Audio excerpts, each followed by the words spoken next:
Okay. So ನೀವು ರೇಡ್ಗೆ ಹೋದಾಗಿನ ದೃಶ್ಯ ಹೇಗಿತ್ತು ಅಂತ? ಹೆಂಗಂದರೆ ಒಂದು ಇಬ್ಬರು ಹುಡುಗರಿಗೆ ಕೂತ್ಕೊಂಡು ಅದನ್ನು ಯೂಸ್ ಮಾಡ್ತಾರೆ, ಮತ್ತು ಫುಡ್ ಇಟ್ಕೊಂಡಿದ್ರು, ಮತ್ತು ಸ್ವಲ್ಪ ಎನರ್ಜಿ ಡ್ರಿಂಕ್ಸ್ ಇಟ್ಕೊಂಡಿದ್ರು, ಮತ್ತು ಹುಕ್ಕ ಇಟ್ಕೊಂಡಿದ್ರು. ಹುಕ್ಕ ಇದುವರೆಗೆ ನಾನು ಯೂಸ್ ಮಾಡಿದ್ದು ಯಾವ ರೀತಿ ಅಂತ ನನಗೆ ಗೊತ್ತಿರಲಿಲ್ಲ. ಅಲ್ಲಿ ಹೋದಾಗಲೇ ಗೊತ್ತಾಯಿತು ಯಾವ ರೀತಿ ಯೂಸ್ ಮಾಡ್ತಾರೆ ಅಂದ್ಬಿಟ್ಟು. ಓಕೆ. ಶಿವಕುಮಾರ್, ನಿಮ್ಮ ಮನೆಯಲ್ಲೂ ಹೆಣ್ಮಕ್ಳು ಇರ್ಬೋದು, ನೀವೊಂದು ಕನಸಿಟ್ಕೊಂಡು ಬೆಳೆಸ್ತೀರಿ, ನಮ್ಮ ಮನೆ ಹೆಣ್ಮಕ್ಳು ಅಂದರೆ ಹಿಂಗಿರ್ಬೋದು. ಆದರೆ ಯಾರ್ದೋ ಮನೆ ಮಕ್ಕಳು, ತುಂಬ ಶ್ರೀಮಂತರ ಮಕ್ಕಳು ಬಂದು ಈ ರೀತಿ ಎಲ್ಲ ಮಾಡ್ತಿದ್ದಾಗ ಮನಸ್ಸಿಗೆ ಆಘಾತ ಆಗಿರ್ಬೋದಲ್ವ ನಿಮಗೆ ಅಂತ? ಇಲ್ಲ, ಯಾರೇ ಮನೆ ಮಕ್ಕಳೇ ಇರಲಿ, ಏನೇ ಇರಲಿ, ಬಟ್ ಒಂದು ಹೆಣ್ಮಗು ಅದು ಹುಕ್ಕ ಯೂಸ್ ಮಾಡಿದಾಗ ಅವರು ಯಾವ ಕಂಡೀಷನ್ ಇರ್ತಾರೆ ಅಂತ ಅವ್ರಿಗೆ ಗೊತ್ತಿರಲ್ಲ. ಓಕೆ. ಹುಕ್ಕದಲ್ಲಿ ಲಿಕ್ವಿಡ್ ಯೂಸ್ ಮಾಡ್ತಾರೋ, ಇಲ್ಲ ಟೊಬ್ಯಾಕೊ ಯೂಸ್ ಮಾಡ್ತಾರೋ, ಇಲ್ಲ ಡ್ರಗ್ ಯೂಸ್ ಮಾಡ್ತಾರೋ ನಮ್ಗೆ ಗೊತ್ತಾಗಲ್ಲ.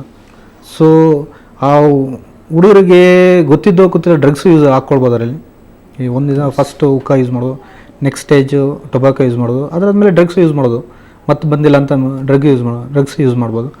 ಆ ಥರ ಇರುವಾಗ ನಾವು ಕಂಡು ಬಂದಾಗ ನಾವು ಸುಮ್ಮನೆ ಕೂತ್ಕೊಳ್ಳೋಕ್ಕೂ ಆಗಲ್ಲ. ನಮ್ಮ ನಮ್ಮ ಹೆಲ್ತ್ ಆಫೀಸರ್ ಡಾಕ್ಟರ್ ಸುರೇಶ್ ತುಂಬ ಒಳ್ಳೆ ಮನುಷ್ಯ. ಅವರು ಮೊನ್ನೆ ರೇಡ್ ಹೋದಾಗ ಅವರು ಸಿಗಲಿಲ್ಲ ಅಂತ ಬೇಜಾರು ಮಾಡ್ಕೊಂಡ್ರು. ನನ್ನ ಹತ್ರ ಡಿಸ್ಕಸ್ ಮಾಡಿದಾಗ ನಾವು ಇದು ಮಾಡಿದ್ವಿ, ಈ ಥರ ಟೀಮ್ ಮಾಡ್ಕೊಳ್ಳೋಣ, ಮಾಡೋಣ, ಎಲ್ಲಿ ಆಗುತ್ತೆ ನಾನು ವಾರ್ಡಲ್ಲಿ ನಾನು ಎಲ್ಲ ರೀತಿ ನಾನು ಮಾಹಿತಿ ಕೊಡ್ತೀನಿ, ಮತ್ತು ನಿಮ್ಗೆ ಎಲ್ಲ ರೀತಿ ಸಂಪೂರ್ಣ ಕೋಪ್ರೇಷನ್ ಮಾಡ್ತೀನಿ ಅಂದ್ಬಿಟ್ಟು ಲಾಸ್ಟ್ ಇದು ಮಾಡಿಕೊಂಡು ಇವತ್ತು ಅವರು ಮೇಯರ್ ಜೊತೆಲಿದ್ದರು. ಮೇಯರ್ ಶಿವಾಜಿನಗರ ಒಂದು ಬೋರಿಂಗ್ ಹಾಸ್ಪಿಟ್ಲಿಗೆ ಬಂದಾಗ ಅಲ್ಲಿ ಜೊತೆಲಿದ್ದರು. ನಾನು ಫೋನ್ ಮಾಡಿದ ತಕ್ಷಣ ಮೇಯರ್ ಜೊತೆಲಿ ಬಿಟ್ಟು ನಮ್ಮ ಜೊತೆಲಿ ಬಂದರು. ಓಕೆ. ಬಂದು ಸಡನ್ನಾಗಿ ಬಂದು ಕನ್ಫರ್ಮ್ ಮಾಡಿ ಅವರು ಆ್ಯಕ್ಷನ್ ತೊಗೊಂಡ್ರು. ನೀವು ಒಳಗೆ ಹೋದಾಗ ರಿಯಾಕ್ಷನ್ ಹೇಗಿತ್ತು ಹುಡುಗಿದು? ಅಂದರೆ ರೇಡ್ ಆಯಿತು ಅಂತ ಅವ್ರು ಯಾವ ರೀತಿ ಅಂದರೆ ಅವರಿಗೆ ಏನು ಅನಿಸ್ಲೇ ಇಲ್ಲ. ಅವ್ರಿಗೆ ಅಷ್ಟು ಎಷ್ಟು ಧೈರ್ಯ ಅದಂದರೆ, ನಾವು ಹೋದಾಗ ಏನು ಅನಿಸ್ಲೇ ಇಲ್ಲ. ನಾವು ಬಂದು ಅವ್ರ ಮುಂದೆ ನಿಂತಿದ್ದೀವಿ, ಯಾರೋ ಬಂದು ನಿಂತಿದ್ದಾರೆ ಅಂತಾರೆ, ಒಂದು 4-5 ಜನ ಬಂದರೂ ಆರಾಮಾಗಿ ಕೂತಿದ್ದಾರೆ, ಕೇರೆ ಮಾಡ್ತಲ್ಲ. ಅಂದರೆ ಇವ್ರಿಗೇನಾಗ್ಬಿಟ್ಟಿದೆ ಅಂದರೆ ಯಾರು ಬಂದರೆ ಏನಿಲ್ಲ, ನಾವು ಎಲ್ಲ ರೀತಿ ಫೇಸ್ ಮಾಡೋ ಆ ಲೆವೆಲ್ಗೆ ಇದು ಮಾಡ್ಕೊಂಡಿದ್ದಾರೆ. ಅವ್ರಿನ್ನ 8ನೇ ಕ್ಲಾಸ್ 9ನೇ ಕ್ಲಾಸ್ ಮಕ್ಕಳು ಇರಬೇಕು. ಆಮೇಲೆ ಕೊನೆಗೆ ರೇಡ್ ಆಯಿತು ಅಂತ ಗೊತ್ತಾಯ್ತು ಅವ್ರಿಗೆ. ರೇಡ್ ಆದಮೇಲೆ ಬಹುಶಃ ನಮ್ಮ ಏನು ದೃಶ್ಯಗಳಲ್ಲಿ ಕಾಣಿಸ್ತಾ ಇದೆ, ಮುಖ ಮುಚ್ಕೊಳ್ತಾ ಇರೋದು, ಅದೆಲ್ಲ ಮಾಧ್ಯಮದವ್ರು ಬಂದ ಮೇಲೆ ಇರ್ಬೋದು ಅಂತ. ಅವಾಗ ಒಂದು ಭಯ ಆಗುಂತು ಅವ್ರಿಗೆ, ಮನೆಗೆ ಗೊತ್ತಾಗುತ್ತೆ ಅಂತ. ಒಂದು ಕೇಳ್ಕೊಳ್ಳೋದು ಪೇರೆಂಟ್ಸ್ನ, ಮಕ್ಕಳು ಹೋಗ್ತಾರೆ ಮತ್ತು ಸ್ವಲ್ಪ ಕ್ರಾಸ್ ವೆರಿಫೈ ಮಾಡಿ. ಎಲ್ಲ ಮಕ್ಕಳು ತಪ್ಪು ಮಾಡ್ತಾರೆ, ಸಾಕಷ್ಟು ಸಲಕರಣೆಗಳಿದೆ. ಎಲ್ಲ ಮಕ್ಕಳು ತಪ್ಪು ಮಾಡ್ತಾರೆ ಅಂತ ನಾನು ಹೇಳಲ್ಲ. ಅದರಲ್ಲಿ ಒಂದು 1 or 2% ಇದು ಮಾಡ್ತೀವಿ. 1 or 2% ನಮ್ಮ ದೊಡ್ಡ ವಿಷಯನೇ. ಒಂದು ಮಗು ಈ ಥರ ಇದರಲ್ಲಿ ಪಾಲ್ಗೊಂಡ್ರೂ ಒಂಥರ ದೊಡ್ಡ ವಿಷಯನೇ. ಅದು ಅಂದರೆ ಲಕ್ಷಾಂತರ ರೂಪಾಯಿ ಕೊಟ್ಟು ಭಾಳ ದೊಡ್ಡ ಸ್ಕೂಲ್ನಲ್ಲಿ ಇನ್ಫ್ಲೂಯೆನ್ಸ್ ಎಲ್ಲ ತಂದು ಅಡ್ಮಿಷನ್ ಮಾಡಿಸಿದ್ರೆ ಸಾಕಾಗಲಿಲ್ಲ ಅಂತ. ಇದು ಕಳೆದ ವರ್ಷ ಇದೊಂದೇ ಸ್ಕೂಲಲ್ಲ, ಕಳೆದ ವರ್ಷ ಜ್ಯೋತಿ ನಿವಾಸ ಕಾಲೇಜ್ ಹತ್ರ ಇರಲಿ, NMKR ಹತ್ರ ಎಲ್ಲ ಕಡೆ ರೇಡ್ ಮಾಡಿದ್ವಿ ನಾವು. ಟೀಮ್ ಮಾಡ್ಕೊಂಡು ಕಾರ್ಪೊರೇಟರ್ಸ್ ಮತ್ತು ಆಫೀಷಿಯಲ್ಸ್ ತುಂಬ ಕಡೆ ಹಿಡಿದ್ವಿ ನಾವು. ಅದಾದಮೇಲೆ ಕೌನ್ಸಿಲೆಲ್ಲ ಬ್ಯಾನ್ ಮಾಡಿದ್ವಿ. ಓಕೆ. ಬ್ಯಾನ್ ಮಾಡಾದ್ಮೇಲೆ ಮತ್ತೆ ನನ್ನ ವಾರ್ಡಲ್ಲಿ ನಡೀತದಂಥ ಮಾಹಿತಿ ನಮ್ಮ ಆಫೀಸರ್ಸ್ಗೆ ಹೇಳಿದೆ, ಈ ಥರ ನಡೀತದೆ, ನನಗೆ ಮೆಸೇಜ್ ಬರ್ತದೆ, ನಾನು ನೋಡಿಲ್ಲ, ಬಟ್ ಇದನ್ನು ಸ್ವಲ್ಪ ಗಮನ ಕೊಡಿ ಅಂತ ಇದು ಮಾಡಿದೆ.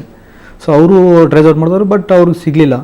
ಮತ್ತು ಮೊನ್ನೆ ಒಂದು 3 days ಬ್ಯಾಕ್ ನಿಮ್ಮ ಮೀಡಿಯಾವರು ಮತ್ತು ನಮ್ಮ BB ಆಫೀಸರ್ಸು ನಮಗೂ ಗೊತ್ತಾಗಲಿಲ್ಲ, ಸರ್ಪ್ರೈಸ್ ವಿಸಿಟ್ ಮಾಡಿದ್ದಾರೆ, ಇನ್ಸ್ಪೆಕ್ಟ್ ಮಾಡಿದ್ದಾರೆ, ಅದರಲ್ಲೂ ಸಿಗಾಕೊಳ್ಳಿಲ್ಲ. ಅಲ್ಲ, ಕಾಲೇಜ್ ಹುಡುಗಿಯರು ಹುಕ್ಕ ಸೇದೋದು ತುಂಬ ಆಶ್ಚರ್ಯ ಆಗಲಿಕ್ಕಿಲ್ಲ. ಯಾಕಂದರೆ ಅವ್ರು ತಮಗೆ ಏನು ಒಳ್ಳೆಯದು ಏನು ಕೆಟ್ಟದ್ದು ನಿರ್ಧಾರ ಮಾಡುವಂಥ ಮಾನಸಿಕ ಶಕ್ತಿ ಅವ್ರಿಗಿರುತ್ತೆ. ಹಾಳಾಗ್ತೀವಿ ಅಂತ ಗೊತ್ತಿದ್ದೇ ಮಾಡ್ತಾರೆ. ಆದರೆ ಸ್ಕೂಲ್ ಮಕ್ಕಳು 12-13 ವರ್ಷ, ನೀವು ಹೇಳ್ದಾಗೆ 12-13 ವರ್ಷದ ಮಕ್ಕಳು ಹುಕ್ಕ ಜಾಯಿಂಟ್ಗೆ ಬಂದು ಹುಕ್ಕ ಸೇತಾ ಕೂತ್ಕೊಳ್ಳೋದು, ಹುಡುಗರ ಜೊತೆ ಕೂತ್ಕೊಳ್ಳೋದು ಅಂದರೆ ಬೇಜಾರಾಗುತ್ತೆ. ಎಲ್ಲಿಗೆ ಹೋಗ್ಬಿಡ್ತು ಅಂತ ಸಮಾಜ? ಏನು ಹೇಳ್ತೀರಿ ಪ್ರಶಾಂತ್ ಅವ್ರು ಅದಕ್ಕೆ? ಯಾವ ಸ್ಥಿತಿಗೆ ಬಂದು ತಲುಪಿದ್ವಿ ಅಂತ? ನನಗಂತೂ ತುಂಬ ಬೇಜಾರಾಗೋಗ್ಬಿಟ್ಟಿದೆ. ನಾನು ಏನು ಮಾತಾಡಬೇಕಂತ ಗೊತ್ತಾಗ್ತಾ ಇಲ್ಲ. ಬಟ್ ನೋಡಿ, ಮೊನ್ನೆ ರೇವ್ ಪಾರ್ಟಿ ಆಯಿತು. ಈ ಕಲ್ಚರ್ ಅಲ್ಲಿವರೆಗೂ ಹೋಗೋದು ಬೇಡ, ಇಲ್ಲಿಗೆ ಕಟ್ ಮಾಡೋಣ ಅನ್ನೋ ಥರ ನನ್ನ ಮನಸ್ಸಲ್ಲಿರೋದು ನಾನು ನಿಮ್ಗೆ ಓಪನಾಗಿ ಹೇಳ್ತಿದ್ದೀನಿ. ಸ್ಟಾರ್ಟಿಂಗಲ್ಲೇ ಮುಗಿಸ್ಬಿಡಿ ಅದನ್ನ. ಅದು ಒಂದು ಮರ ಆದಮೇಲೆ ನೀವು ಕಟ್ ಮಾಡೋದಕ್ಕಿಂತ ಸ್ಟಾರ್ಟಿಂಗಲ್ಲೇ ಸ್ವಲ್ಪ ಮಾಡಿದ್ರೆ. ಅನೇಕ ಸಲ ಈಗ ರೇಡ್ ಮಾಡಿದಂಥ ಅಧಿಕಾರಿಗಳ ಜೊತೆ ಮತ್ತು ಜನಪ್ರತಿನಿಧಿಗಳ ಜೊತೆ ನಾನು ಮಾತಾಡಿದ್ದೀನಿ. ಅವಾಗ ಅವ್ರು ಹೇಳೋದೇನೆಂದರೆ, ರೇಡ್ ಆದ ತಕ್ಷಣ ನಮ್ಮ ದುಡ್ಡು ನಮ್ಮ ವಿಷಯ ನಾವೇನಾರು ಮಾಡ್ಕೋತೀವಿ, ಅದನ್ನ ಕೇಳಕ್ಕೆ ನೀವ್ಯಾರು ಅನ್ನೋ ಅರ್ಥದಲ್ಲಿ ಮಾತಾಡ್ತಾರೆ ಅಂತ. ಇವತ್ತಾರು ಅಂತ ಅದನ್ನು ಬಂತದು ಏನು ಮಾತಾಡುವಾಗ. ಈಗ ನಾವು ಬಂದಿದ್ದೀವಿ, ಒಂದು ಸ್ವಲ್ಪ ಜನ ಅದರಲ್ಲಿ ಸ್ನೂಕರ್ ಆಡ್ತಾಯಿದ್ರು. ಸ್ನೂಕರ್ ಆ ಗೇಮ್ ಬಗ್ಗೆ ನಾವು ತುಂಬ ರೆಸ್ಪೆಕ್ಟ್ ಕೊಡ್ತೀವಿ, ಆಡಲಿ, ಒಳ್ಳೇದಾಗಲಿ, ಕಾಂಪೀಟ್ ಮಾಡಲಿ ಅಂತ. ಬಟ್ ಅದೇ ಸಮಯದಲ್ಲಿ ಇಂಥ ಪಾರ್ಲಲ್ಲಿ ಇಂಥ ಹುಕ್ಕ ಮಾರೋದು ಅದನ್ನು ಕಂಡೆ ಮಾಡ್ತೀವಿ. ಸ್ವಲ್ಪ ಜನ ಮಕ್ಕಳು ಏನು ಮಾಡಿದ್ರು, ಒಂದು 2-3 ನಮ್ಮ ತಂದೆ ಇವರು, ನಮ್ಮ ತಂದೆ ಅವರು, ಓಹ್, ನಮ್ಮ ಪೇರೆಂಟ್ಸ್ ಹಿಂಗೆ ಈ ರೀತಿ ಇದ್ದಾರೆ, ನೇಮ್ ಡ್ರಾಪಿಂಗ್ ಸಹಿತ ನಡೀತು ಅಂತ. ನಮ್ಮ ಪೇರೆಂಟ್ಸ್ ಈ ಥರ ಇದ್ದಾರೆ, ನಮ್ಮ ಪೇರೆಂಟ್ಸ್ಗೆ ಗೊತ್ತು ಈ ಥರ ನಾವು ಹೋಗೋದಂತ ಇದು ಮಾಡ್ತಾರೆ. ಓ ಮೈ ಗಾಡ್, ನಿಜಕ್ಕೂ ಆಶ್ಚರ್ಯ ಆಗುತ್ತೆ. ನಮ್ಮ ತಂದೆ ತಾಯಿಗೆ ಹೇಳಿ ನಾವು ಸ್ನೂಕರ್ ಜಾಯಿಂಟಿಗೆ ಬಂದಿದ್ದೀವಿ, ನಮ್ಮ ತಂದೆ ತಾಯಿಗೆ ಹೇಳಿ ನಾವು ಹುಕ್ಕಾ ಸೇರ್ತಾ ಇದ್ದೀವಿ ಅನ್ನುವಂಥ ಮಾತನ್ನು ಕೇಳಿಸ್ಕೊಂಡಿರೋ ಶಿವಕುಮಾರ್ ಬಂದು ನಮ್ಮ ಸ್ಟುಡಿಯೋದಲ್ಲಿ ಕೂತ್ಕೊಂಡಿದ್ದಾರೆ. ಈಗ ಒಂದು ಬ್ರೇಕ್ ತೊಗೊಳ್ಳೋಣ. ಬ್ರೇಕ್ನ ನಂತರ ಚೈಲ್ಡ್ ಸೈಕಿಯಾಟ್ರಿಸ್ಟ್ ಒಬ್ಬರ ಹತ್ರ ಮಾತನಾಡಿಸೋ ಪ್ರಯತ್ನ ಮಾಡ್ತೀವಿ, ಜೊತೆಗೆ ಕೌನ್ಸಿಲರ್ ಒಬ್ಬರ ಹತ್ರ ಮಾತನಾಡಿಸೋ ಪ್ರಯತ್ನ ಮಾಡ್ತೀವಿ. ಯಾಕೆ ಮಕ್ಕಳಲ್ಲಿ ಇಂಥ ವರ್ತನೆ ಕಾಣಿಸುತ್ತೆ, ಈ ರೀತಿಯಾದ ವರ್ತನೆಗಳು ಕಂಡಾಗ ಪೋಷಕರು ತೆಗೆದುಕೊಳ್ಳಬೇಕಾದಂಥ ಮುಂಜಾಗ್ರತೆಗಳೇನು ಅನ್ನೋ ವಿಷಯದ ಬಗ್ಗೆ, ಅದ್ರ ಬಗ್ಗೆ ಚರ್ಚೆ ಮಾಡೋಣ. ಅದಕ್ಕಿಂತ ಮುಂಚೆ ಒಂದು ಸಣ್ಣ ಬ್ರೇಕ್.